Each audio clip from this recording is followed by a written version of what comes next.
Imagine stepping into a scene where every shadow holds a story of dread, where each object is not just decor, but a dark clue to a horrifying truth.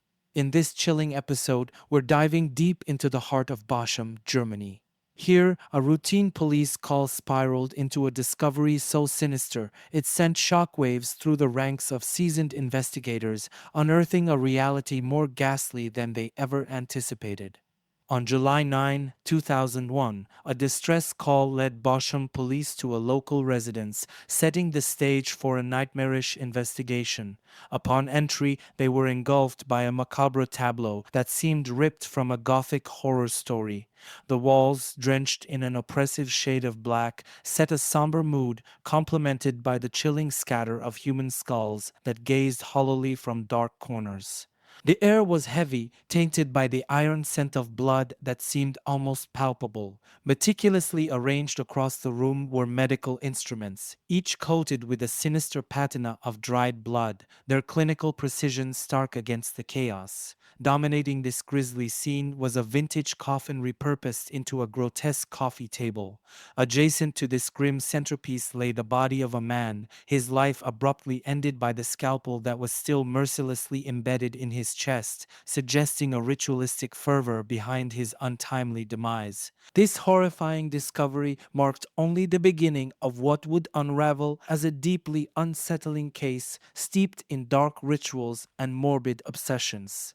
Manuela and Daniel Ruda, the homeowners, were notably missing when police arrived. Their reputation for embracing a dark, gothic lifestyle and an intense fascination with the occult was well known in their community.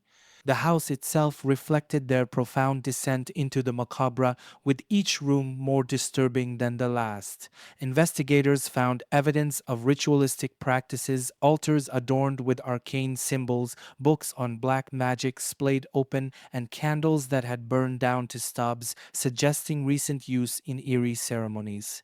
The pervasive theme of death was unmissable, with artwork and tapestries depicting macabre scenes that seemed to celebrate the grotesque. As the search continued, police uncovered hidden compartments containing manuscripts outlining disturbing occult rituals and notes that hinted at the couple's psychological descent, blurring the lines between their morbid fantasies and stark reality. 6 days after the gruesome discovery, Manuela and Daniel Ruda were apprehended at a remote gas station hundreds of kilometers away from Boschum. They were captured without incident, displaying a chilling calmness despite the nationwide manhunt.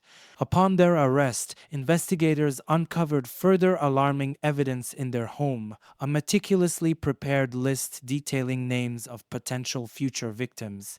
This list, combined with maps and cryptic notes, provided a stark insight into the scope of their dark intentions. It suggested a planned series of sinister acts that, if not interrupted, could have led to more horrifying outcomes. The discovery of this list was pivotal as it not only helped to prevent further potential tragedies, but also helped to unravel the depth of the couple's delusion and detachment from reality. Frank Hager, a 33-year-old with a reputation for his vibrant humor and lightheartedness, was the tragic victim in this grim case. Known among friends and colleagues for his ability to brighten any room, the contrast between his lively personality and the brutality of his demise made the circumstances of his murder particularly poignant and harrowing. When his body was discovered, it bore the marks of extreme violence, a chilling array of multiple stab wounds inflicted with precision and deliberate cruelty. More disturbing were the ritualistic carvings etched into his skin, symbols that seemed to hold sinister meanings, likely tied to the occult beliefs espoused by the Rudas. These carvings indicated that his death was not just an act of violence, but a ritual performed with specific dark intentions in mind. The forensic analysis revealed that these markings were made post mortem, adding a layer of ritualistic horror to the already gruesome scene. This evidence painted a grim picture of the Ruda's complete immersion into their twisted ideologies, manifesting in the most violent and deplorable way through the murder of Frank Hager. The investigation into the Ruda's chilling actions revealed a meticulously planned crime executed with chilling detail and precision. Their planning involved not only selecting their victim, but also orchestrating the crime scene to reflect their perverse beliefs. The couple believed they were carrying out directives from satanic entities, which they detailed in journals filled with rambling writings and drawings. These documents, seized during the investigation, revealed a deep seated delusion and commitment to a dark and distorted ideology. As the case moved to trial, the Ruda's behavior in court was as unsettling as the crimes they were accused of. They displayed a provocative and defiant demeanor throughout the proceedings, often smirking or outright laughing during testimonies about their gruesome acts. This lack of remorse and their bizarre courtroom antics drew significant media attention and public scrutiny, sparking debates on the psychological profiles of individuals who commit such barbaric crimes.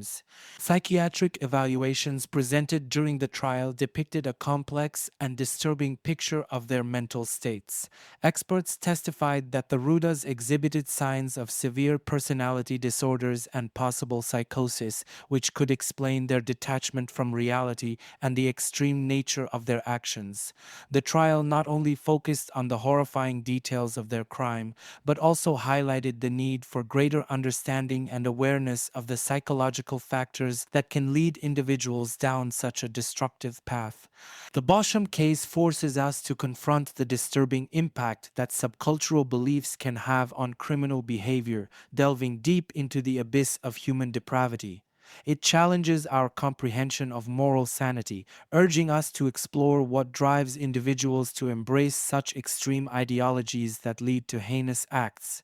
This inquiry not only exposes the dangers inherent in radical belief systems, but also compels us to consider how such ideologies can warp the moral compass and push individuals beyond societal norms.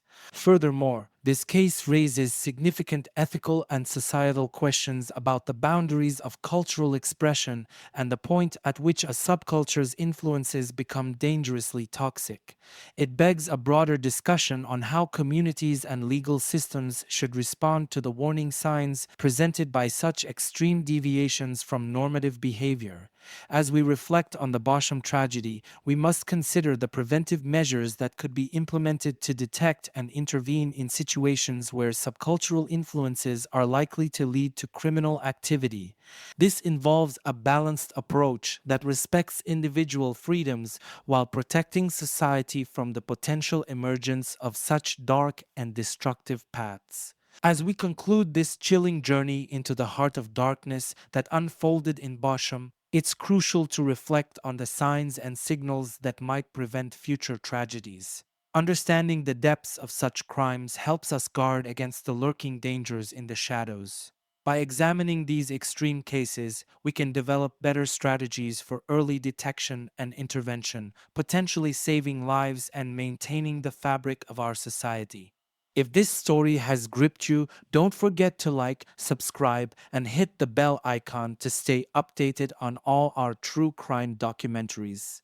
Share your thoughts in the comments below. What could society do better to detect and prevent such extreme deviations before they manifest in tragedy? Your insights are valuable as we continue to explore and understand the darkest aspects of human behavior.